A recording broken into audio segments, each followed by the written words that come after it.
নভেম্বরের শুরুতে আমার এই বাগানে এই ফুলগুলো ফুটেছিল। দেখুন মাশাআল্লাহ কত সুন্দর। তো ১ বছর তপস্যার পর এই গাছে ফুলগুলো ফুটে চন্দ্রমল্লিকা। তো এটা তো বাহারি ফুল দেখতে অনেক সুন্দর। শুধু গাছে সুন্দর নয়, আমার পুরো বাড়িটাই লুক চেঞ্জ হয়ে যায়। দেখতে অনেক সুন্দর দেখুন। কিছু ফুটেছে, কিছু কলি হয়েছে। অনেক সুন্দর। তো আসসালামু আলাইকুম। কেমন আছেন আমার প্রিয় বন্ধুরা? আশা করি যে যেখানে আছেন, যেভাবে আছেন অনেক ভালো আছেন, সুস্থ আছেন। আলহামদুলিল্লাহ আল্লাহর রহমতে আপনাদের সকলের দয়ায় আমি অনেক, অনেক ভালো আছি। তো সকালবেলা বাসি কাজ যে সেরেছি সেগুলো আমি আপনাদের সাথে আজকে শেয়ার করিনি।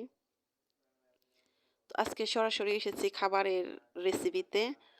তো বাসি কাজ করার পর এই তো দেখুন ভাত ছিল, সে ভাতগুলো এখন ভাজি করে তারপরে খাবো। কারণ কাল গত রাতে ভাত খাওয়া হয়নি।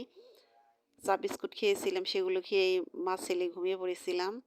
দুপুরে খেয়েছিলাম হলো সবজি দিয়ে মুড়ি। তো ভাত রয়ে গেছিল, তো ভাত তো ফেলে দেওয়া ভালো লাগে না।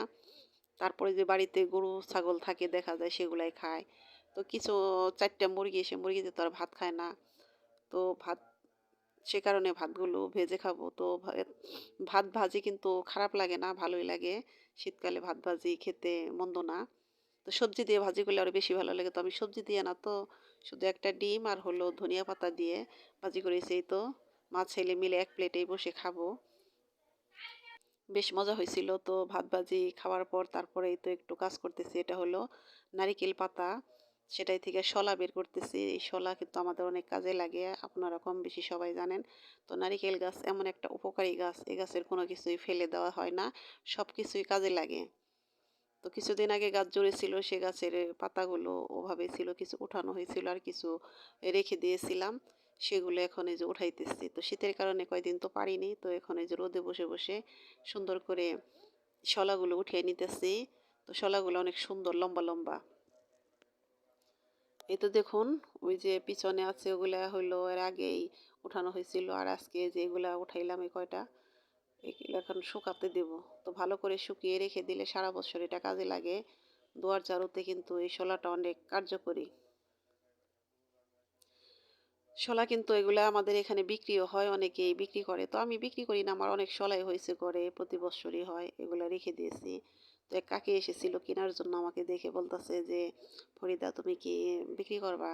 আমি বলতেছি না, বিক্রি করি না, তো বিক্রি করব না। তো শলাগুলো ওঠানো হয়ে গেছে, তারপরে চলে এসেছি সরাসরি রান্নাঘরে। এই তো দেখুন কালকে ছেলে যে মুরগি এনেছিল, কালকে তো আর রান্না করেছিলাম না, তো আজকে রান্না করতেছি। তো এই ব্রয়লার মুরগি আমার খেতে ভালো লাগে না, আমি খেতে পারি না বেশি। তো বাড়িতে তো মানুষই ২ জন এখন। তো ছোট ছেলের অনেক পছন্দ। তো ছেলেকে দেব একটা, আমি আরেকটা রান্না করব, অনেক ঝামেলার ব্যাপার। তো এখন অন্য একটা প্রসেসিং করে মুরগিটা রান্না করতেছি, সেটা হলো তেলে ভেজে রান্না করতেছি। তো আপনাদের ভাই বলতেছে যে এগুলা ভেজে রান্না করবা, তেলে খাইতে পারবা।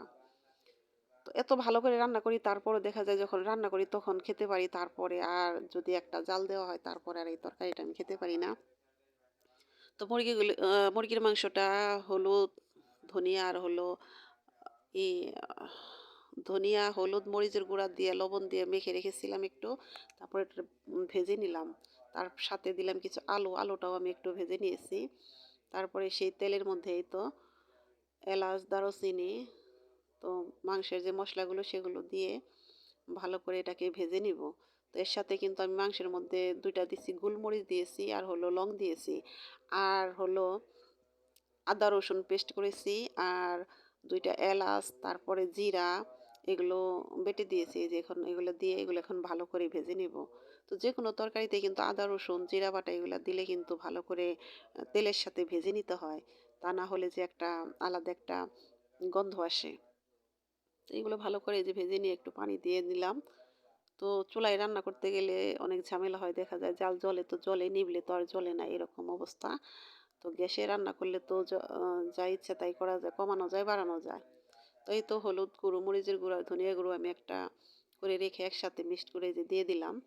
কারণ একটা একটা করে দিতে গেলে দেখা যায় রান্নার রেসিপিতে অনেক দেরি হয়ে যায়, আমারই বিরক্ত লাগে তখন ভিডিও দেখতে। তো একসাথে মিক্সড করে তারপরে দিয়ে দিছে। তো আমার মশলাটা ওই যে দেখুন কষানো শেষ হয়ে গেছে। তো এর ফাঁকে আমি কি করলাম, জিরা আর হলো ২টা গোলমরিচ আর এলাচ, এগুলা হলো ভেজে সেগুলার একটু ফাঁকি করে রেখেছি। ওই ফাঁকিটা আমি পরে মাংসের মধ্যে আর কি দিয়ে দিব। ওটা দিলে কিন্তু বেশ মজা লাগে। তো আমি যাতে খেতে পারি মাংসটা রুচিসম্মতভাবে আমি সেভাবে রান্না করার চেষ্টা করতেছি। তো যেহেতু সবকিছু যে ভেজে রেখেছি এখন এটাকে একটু ভালো করে কষাবো। ভালো করে কষানো বলতে যেহেতু ভাজা হয়েছে অতটা ভালো করে কষাতে হবে না। তারপরেও যতটুকু সম্ভব কষাবো। কিন্তু এই মাংসটা কিন্তু আমি ঢেকে রান্না করব না। আমি ব্রয়লার মুরগি কখনো ঢেকে রান্না করি না। এভাবেই রান্না করি। আমি সব তরকারি ঢেকে রান্না করি কিন্তু এই মাংসের তরকারিটা আমি ঢেকে দেই না।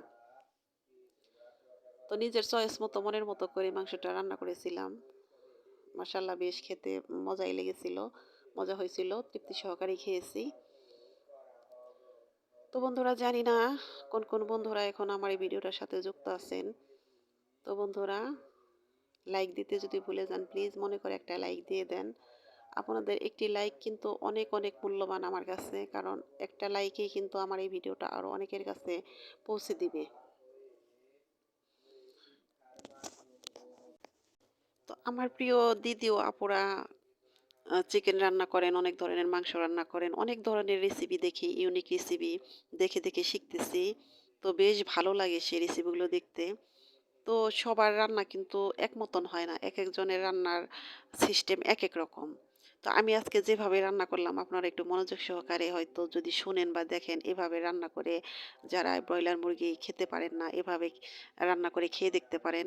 অবশ্যই খেতে পারবেন যেহেতু আমার খুব ভালো লেগেছে, আপনাদেরও ভালো লাগবে। তো এর সাথে দেখা যায় যে খাওয়ার সময় যদি একটু সালাদ থাকে যেমন টমেটো, গাজর, শসা, লেবু, তাহলে তো আর কোনো কথাই নেই। তো আমার মাংস রান্নাটা কমপ্লিট। তো এখন আমি এই তো এই বছরের মতো মনে হয় যে শেষবারের মতো কলই শাক রান্না করব। তো কলই শাক তো আমি কিভাবে রান্না করি আমার যে বন্ধুরা আছেন পুরাতন দেখেছেন কয়েকটা ৩-৪ দিন মনে হয় আমি যে কলই শাক রান্না করেছি। কিভাবে রান্না করেছি সেটা আপনারা দেখেছেন। তো নতুন বন্ধুদের উদ্দেশ্যে বলতেছি বন্ধুরা, আমি এই কলই শাকের মধ্যে শুধু পেঁয়াজ, কাঁচামরিচ আর একটু কেটে দিয়েছি কয়েকটা কাঁচামরিচ আর আস্ত কাঁচামরিচ দিয়েছি। আর বাগারে হলো আদা, রসুন আর শুকনা মরিচ দিয়ে এটাকে বাগার দেব। তো কলই শাকে আদাটা দিয়ে বাগার দিয়ে খেয়ে দেখেন। মাশাআল্লাহ খেতে অনেক মজা লাগে। আমার তো ভালো লাগে। আপনারা খেয়ে দেখতে পারেন। ভালো লাগবে আশা করি। তো এই তো আমার শাক রান্নাও কমপ্লিট। তো আজকের মতো আমার রান্না এখানেই শেষ। তো লাস্ট মুহূর্তে আছে হলো দুধ। এটা হলো আমাদের কমন একটা খাবার। তো এটা তো আমি প্রতিদিন দেখাই না। তো আজকে একটু শেয়ার করলাম।